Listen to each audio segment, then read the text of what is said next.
नाज़रीन आदाब, Ruby channel के आलमी खबरनामे में मैं सैयद अनवारुल्लाह गौरी हाजिर हूँ कुछ अहम खबरों के साथ। तो आइए सबसे पहले नजर डालते हैं अहम खबरों पर।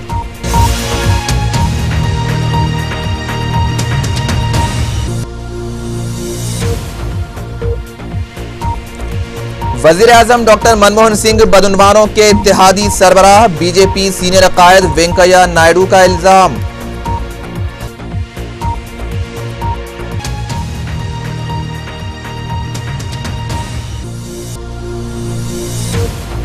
गोवा के दारुल हुकूमत पनाजी में एक ज़िर तामीर इमारत मलबे के ढेर में तब्दील, 14 अफराद मलबे में हुए जिंदा दफन।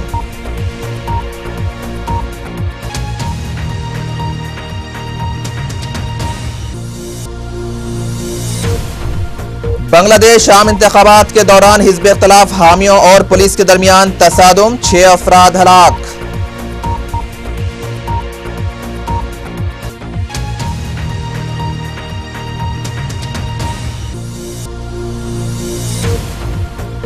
और सऊदी अरब में शदीद बारिश, कई नशेबी इलाके ज़ेर-ए-आब, तालीमी इदारों को तातीलात का ऐलान।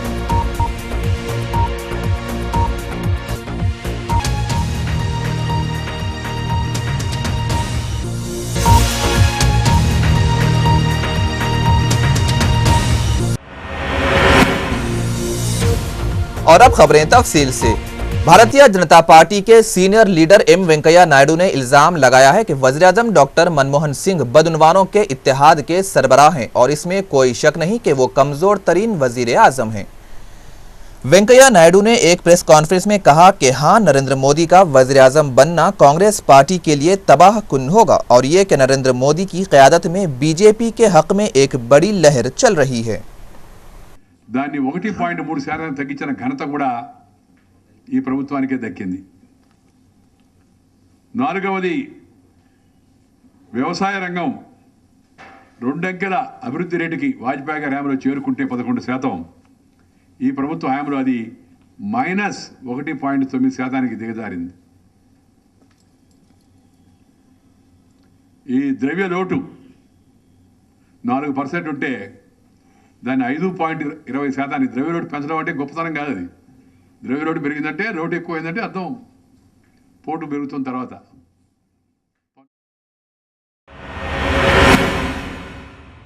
रियासत गोवा के दारुल हुकूमत पनाजी से 70 किलोमीटर के फासले पर आबाद कीनाकोना कस्बे में हफ्ते को एक ज़िर तामीर इमारत के गिरने से कम अज कम 14 अफराद हलाक और 13 जख्मी हुए हैं। गोवा में police inspector general OP Mishra ने मीडिया से बात करते हुए कहा कि इस हादसे में 13 अफराद जख्मी भी हुए। जराये के मुताबिक 3 मंजिला इमारत के ज़मीन बोस हो जाने के बाद इमदादी कार्रवाइयाँ जारी हैं, जबकि रियासत के वज़ीर आला मनोहर पारेकर ने दीगर हुकाम के साथ जाए हादसे का मुआयना किया और नुकसानात का जायजा लिया। इससे कबल गोवा के वज़ीर आला ने गुज़िश्ता रात मीडिया को बताया था कि इमारत दोपहर के तकरीबन 3 बजे गिरी और मलबे से 8 लाशें निकाली जा चुकी हैं। मलबा हटाने के लिए क्रेनें जाए वकू पर पहुंच चुकी थी। जख्मियों को फौरी तौर पर मुकामी अस्पताल पहुंचाया गया, जबकि जाए हादसे पर डॉक्टर्स और नर्सेस को जख्मियों की देखभाल करते देखा गया। हुकाम का कहना है कि इमारत के गिरने की वजह अभी तक मालूम नहीं हो सकी है। अभी भी ये खदशा जाहिर किया जा रहा है कि मजीद अफराद मलबे में दबे हो सकते हैं।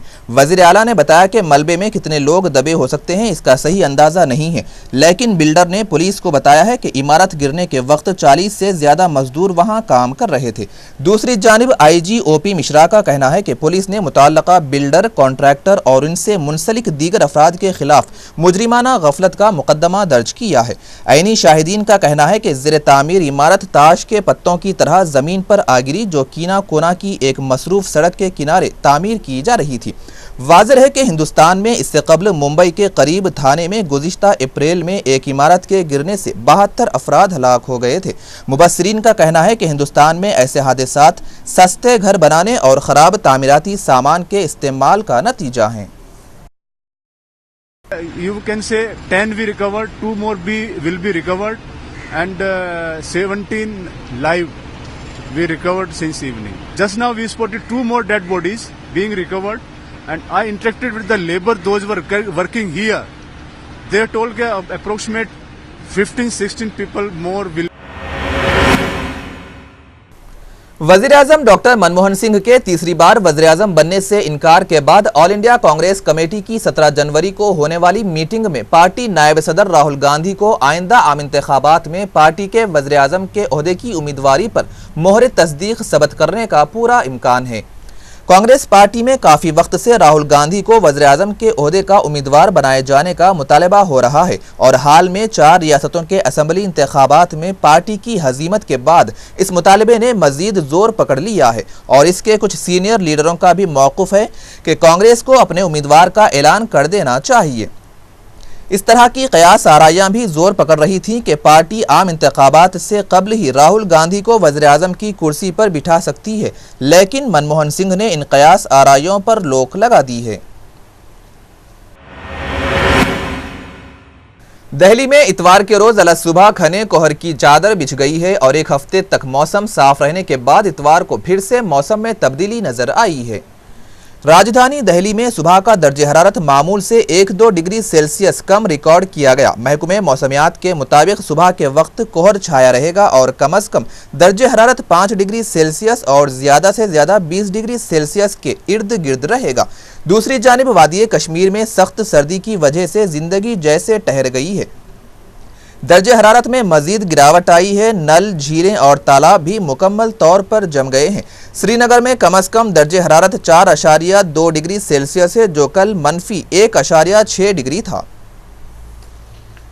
आज से आते रखना पड़ता है और कोहरा बहुत पड़ रहा है। इस टाइम ठंड इतनी कड़ाके की हो रही है कि हमारा अब सिर्फ आग ही एक सहारा है और कुछ। दिल्ली शहर में बहुत ही सर्दी हो रही है। जो पहाड़ों पे सर्द हवाएं चल रही हैं उसकी वजह से यहाँ पारा बहुत गिर गया है। कितने भी कपड़े पहने लेकिन सर्दी रुकने का नाम ही ले रही है। बहुत ठंडी हवाएं चल रही हैं, इस वजह से बहुत ही ठंड है। बच्चों को भी प्रॉब्लम्स हो रही है। स्कूल खुलने वाले हैं, मंडे से स्कूल खुलेंगे बताओ, लेकिन ठंड है, रुकने का नाम ही नहीं ले रही है। कोहरा भी हो रहा है, इस समय कोहरा हो रहा है तो सुबह का क्या हाल हो।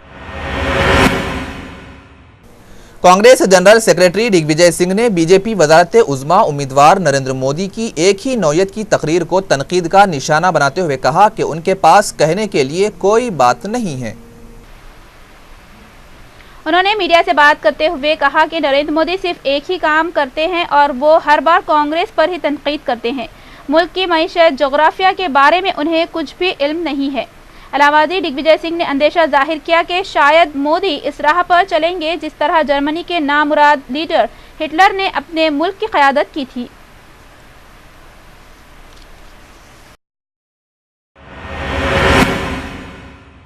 चीफ मिनिस्टर बिहार नीतीश कुमार ने अंग्रेजी के मुतबादिल के तौर पर हिंदी और उर्दू जैसी देसी जबानों के फ़रोग़ की वकालत की है। उन्होंने कहा कि मुल्क या रियासत देसी ज़बानों के इस्तेमाल के ज़रिए भी तरक्की कर सकते हैं।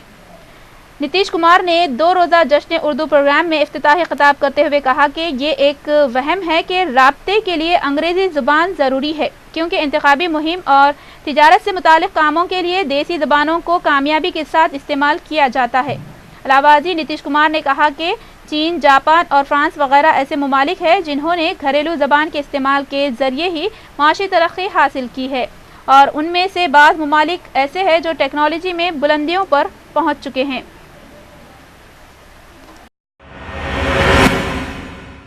कांग्रेस पार्टी ने नरेंद्र मोदी की करीबी मददगार और गुजरात की रियासती वजीर आनंदी पटेल के शौहर की आम आदमी पार्टी में शमूलियत पर तनकीद की है। गुजरात पार्टी ने कहा कि जब मोदी के वज़रा के अरकान ख़ानदान ही उन पर भरोसा नहीं कर रहे हैं तो फिर कोई उन पर कैसे भरोसा कर सकता है। कांग्रेस जनरल सेक्रेटरी शकील अहमद ने ट्विटर पर कहा कि वाजपेयी और अडवाणी के खिलाफ मुतादिद मरतबा शिकायतें करने वाले मुफ्तलाल पटेल आम आदमी पार्टी में शामिल होने जा रहे हैं। वो मोदी हुकूमत की सीनियर वजीर आनंदी बेन पटेल के शौहर है और गुज़िश्ता 20 साल से अलहदा ज़िंदगी गुजार रहे हैं। इतलात के मुताबिक पीर के दिन मुफ्तलाल पटेल आप में शमूलियत इख्तियार कर सकते हैं। वाज़ेह रहे कि क़ब्ल अज़ीं बीजेपी रुकन असम्बली कानू कलसारिया ने भी 1 जनवरी को आम आदमी पार्टी में शमूलियत इख्तियार कर ली।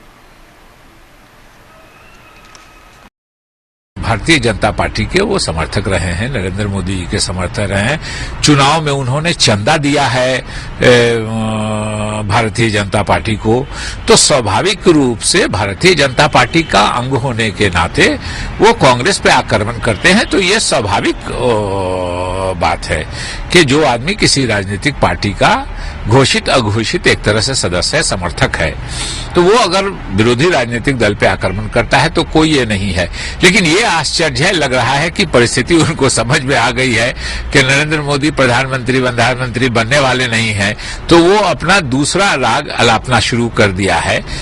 हो सकता है, मुझको लगता है कि बाबा रामदेव ने परख लिया हो कि हमारे लाख कुछ करने के बाद भी नरेंद्र मोदी जी प्रधानमंत्री नहीं होने वाले हैं, इसलिए दूसरी जगह का रास्ता शायद वो तलाशने में लगे। मरकजी वजीर पेट्रोलियम वीरप्पा मोइली ने कहा कि सब्सिडी याफ्ता घरेलू पकवान गैस सिलेंडर्स की मौजूदा तादाद 9 को 12 तक बढ़ाने की कोई तजवीज नहीं है। वीरप्पा मोइली ने मीडिया के नुमाइंदों से बात करते हुए कहा कि हमारे पास ऐसी कोई तजवीज नहीं है। उन्होंने मजीद कहा कि सालाना 9 सब्सिडी याफ्ता सिलेंडर्स का 90% सारिफीन तक अहाता किया गया है और सिर्फ 10% सारिफीन सब्सिडी से महरूम है। उन्होंने मजीद कहा कि अवाम भी हुकूमत के मौक़िफ़ की सताइश करेंगे। वाज़ेह रहे कि वज़ीर फाइनेंस पी चिदम्बरम ने जुमेरात को कहा था कि सब्सिडी याफ्ता LPG सिलेंडर्स के मौजूदा सालाना कोटे को 12 तक बढ़ाने के मुतालबे पर हुकूमत गौर कर सकती है। तहलका के एडिटर इन चीफ तरुण तेजपाल की अदालती तहवील में मजीद 10 दिन की तौसीह कर दी गई है। जुडिशियल मजिस्ट्रेट की अदालत में तरुण तेजपाल को पेश करते हुए वकील सफाई ने तेजपाल को जमानत पर रिहा करने की अपील की थी, क्योंकि पुलिस ने तहवील के दौरान उनसे पूछगछ में कोई दिलचस्पी नहीं दिखाई है। ताहम इस्तगासा ने इसरार किया है कि तहकीकात की तकमील तक तेजपाल को तहवील में ही रखा जाना चाहिए। वाज़ेह है कि तेजपाल को 30 नवंबर को गिरफ्तार किया गया था और उन्होंने क्रिसमस के अलावा नया साल भी वास्को की सडासब जेल में कैदी 624 की हैसियत से गुजारा।